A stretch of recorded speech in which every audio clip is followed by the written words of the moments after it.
Ishara 7 kuwa mafanikio yako yanazuiliwa kiroho. Karibu sana upokee mwanga wa kiroho, tafsiri za ndoto na maombi pamoja na Prophetic Galila.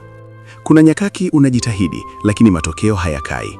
Dalili hizi zikionekana, jua kuna kizuizi cha rohoni kinachohitaji kushughulikiwa. 1.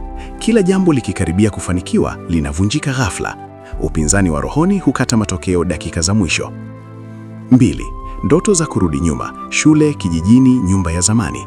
Hatima inavutwa nyuma kimya kimya. 3. Ndoto za kuibiwa pesa, simu au nyaraka. Fursa na baraka zinaguswa kabla hazijakomaa. 4. Maombi kuwa mazito au usingizi kukatika bila sababu. Kizuizi kinapinga mwelekeo wako mpya. 5. Kufanya kazi nyingi bila mavuno ya kudumu. Jitihada zipo lakini matunda hayakai. 6. Hofu au mzigo moyoni usioelezeka. Shinikizo la rohoni linazuia ujasiri na maamuzi. 7. Ndoto kujirudia bila mabadiliko. Ujumbe haujashughulikiwa, mzunguko unaendelea. Maombi.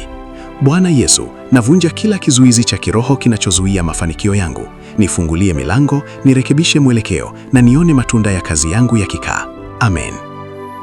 Unahitaji tafsiri ya ndoto au maombi? WhatsApp namba kwenye bio. Jiunge pia na magrupu yetu ya tafsiri za ndoto na maombi kupata mafunzo haya kwa undani zaidi.